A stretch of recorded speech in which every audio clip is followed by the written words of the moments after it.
Eu sou Arthur Marham, estudante de psicologia, e aproveitando o Dia das Mães, nesse vídeo a gente vai entender mais o papel das mães em algumas teorias da psicologia e ainda como essas mães aparecem em filmes e séries na cultura pop.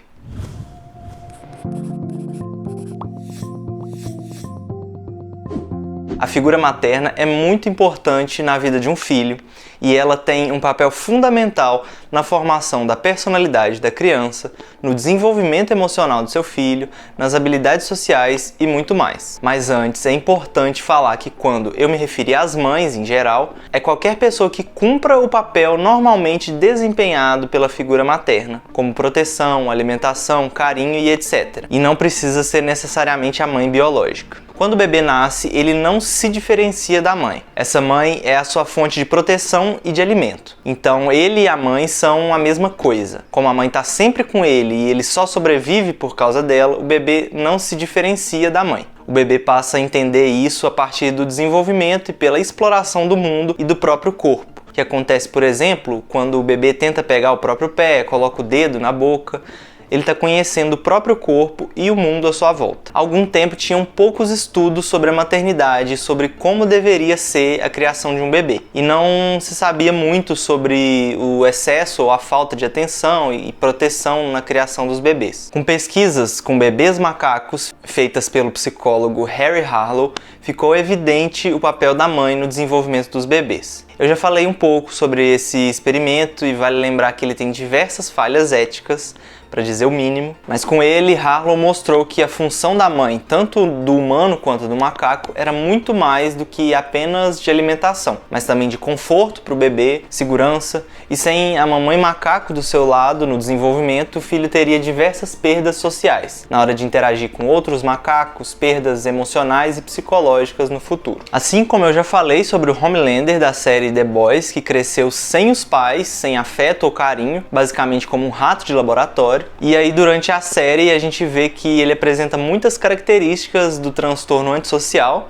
conhecido antigamente como psicopatia, além de comportamentos regressivos e desadaptados e etc. Na psicologia a gente tem várias abordagens e uma delas dá uma importância especial para o papel das mães. Se você acompanha os vídeos aqui do canal, deve saber que eu estou falando sobre a psicanálise. E também que eu já falei sobre essa relação do filho e da mãe em um vídeo aqui no canal. Na psicanálise, o Freud diz que a mãe é o primeiro objeto de amor e desejo da criança. Essa relação surge porque a mãe é quem desempenha os cuidados básicos com a criança, como eu já falei antes. Já no desenvolvimento dessa criança, existe uma ruptura na relação entre mãe e filho, que é quando acontece o complexo de Édipo. Esse nome faz referência ao mito grego que, resumindo bem, é aquele em que o Édipo mata o pai e se casa com a própria mãe. Nessa fase de complexo de Édipo, a criança pensa que a atenção e o amor da mãe é somente dela, mas tem que encarar que isso não vai ser possível para sempre e justamente vai aprender isso quando a mãe dividir a atenção, que antes era só da criança, com outra pessoa ou outra coisa, seja com o pai, o trabalho, um irmão mais novo e etc. Segundo Freud, esse ponto de ruptura é muito importante para o desenvolvimento psicossocial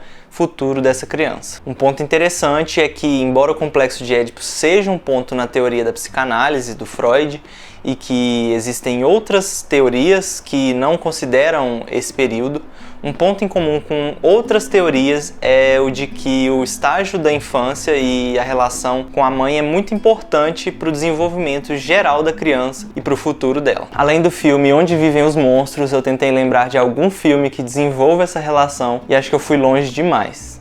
Mas eu lembrei do filme Pearl, que desenvolve a relação de uma mãe super rígida e controladora que acaba privando a sua filha do contato social, reprimindo a sua sexualidade e negando o afeto a todo tempo. Além disso, a sua mãe apresenta alguns comportamentos egoístas e até narcisistas, o que pode ter ajudado a desencadear um possível transtorno em que a Pearl começa a apresentar uma violência descontrolada no decorrer do filme. Esse filme é um exemplo de como o ambiente familiar pode ser problemático, mas é que para esse filme em específico eu acho que cabe até uma análise mais aprofundada. Uma outra teoria que afirma a importância da relação mãe e bebê é a teoria do apego do psicólogo John Bowlby. Eu já falei dela em outros vídeos aqui no canal e essa teoria surge quase que como um contraponto à teoria do Freud, só reforçando que elas não são contrárias ou opostas, até porque a teoria do apego usa alguns conceitos da psicanálise. Segundo Bowlby, os padrões de apego são aprendidos na relação que a criança tem com os pais e são generalizados na vida adulta. Nessa teoria, os tipos de apego que tiveram mais destaque e ficaram mais populares foram o apego ansioso, seguro e evitante. No apego ansioso, a criança foi criada em um ambiente inseguro, inconsistente, em que foi difícil se sentir seguro, pois o comportamento dos cuidadores era inconstante e poderia ser violento e etc. Dessa forma, as pessoas que cresceram com pais violentos ou autoritários podem expressar características relativas ao tipo de apego ansioso e demonstrar insegurança diante das suas relações interpessoais, sentindo que vão ser abandonados ou que não se sentem amados e etc. O apego seguro tende a se desenvolver com cuidadores mais atenciosos, solícitos e positivos que tendem a ajudar e proteger a criança. Portanto, essa criança tende a crescer mais confiante, sem medo de ser abandonada ou deixada de lado. Já no apego evitante, a criança tende a passar a maior parte do tempo sem tanta atenção dos pais e deixada de lado. Essa criança tende, no futuro, a não se abrir tanto para relações e ser mais fria nas suas interações. Mas é claro que essa teoria não pretende prever como cada pessoa vai se relacionar baseado na relação que teve com os pais, mas pode ajudar a entender comportamentos que acontecem atualmente, levando em conta a relação que a pessoa teve com os pais na infância. Mesmo assim, essa relação com os pais não é definitiva para formar padrões de relacionamentos futuros e cada pessoa pode manifestar diferentes tipos de apegos em diferentes relações e mudar esses padrões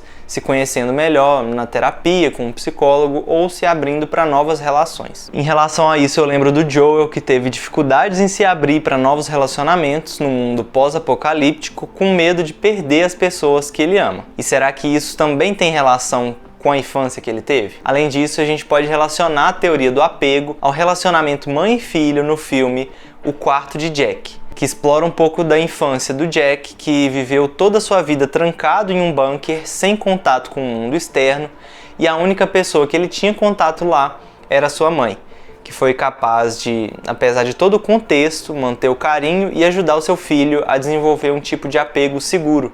E quando eles conseguem sair do quarto, apesar de todo o estranhamento inicial, o Jack consegue interagir e manter relações com outras pessoas.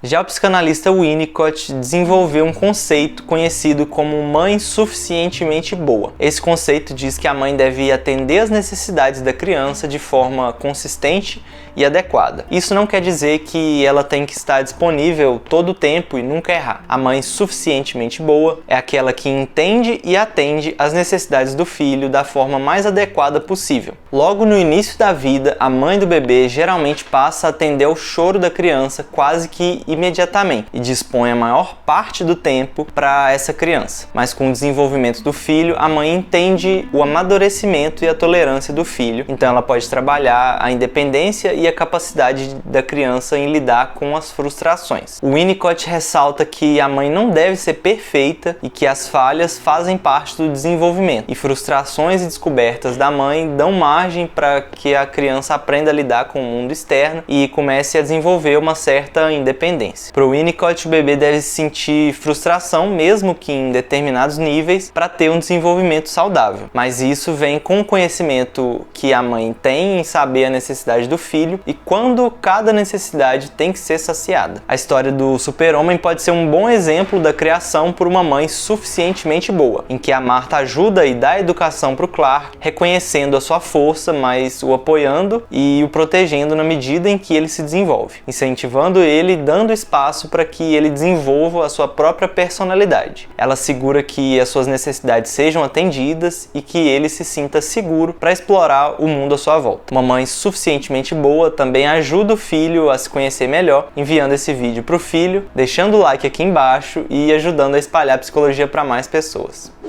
E eu acho a teoria do Winnicott bem interessante porque explora essa questão de uma mãe e como ela pode ser boa no desenvolvimento do seu filho, sem necessariamente colocar um padrão ou uma regra e admitindo um espaço para falhas e indisponibilidade para as mães. Além disso, não estamos negando os pais ou outros membros da família e a sua responsabilidade na criação dos filhos, já que temos diversas composições familiares e que nem sempre a família é composta por um pai e uma mãe, etc. Mas esse vídeo é especial para homenagear todas as mães, seja da cultura pop ou da realidade, por dar o amor e proteção necessários, pelos sacrifícios, por nos apresentar o mundo e nos ensinar tanto. Um feliz Dia das Mães a todas as mães e em especial para minha mãe. E se você lembrou de alguma mãe da cultura pop que exemplifica alguma dessas teorias durante o vídeo, coloca aqui nos comentários que eu quero saber, porque eu tenho certeza que eu esqueci de muitos filmes aqui. E um outro filme que falou sobre a maternidade recentemente foi o Dungeons and Dragons: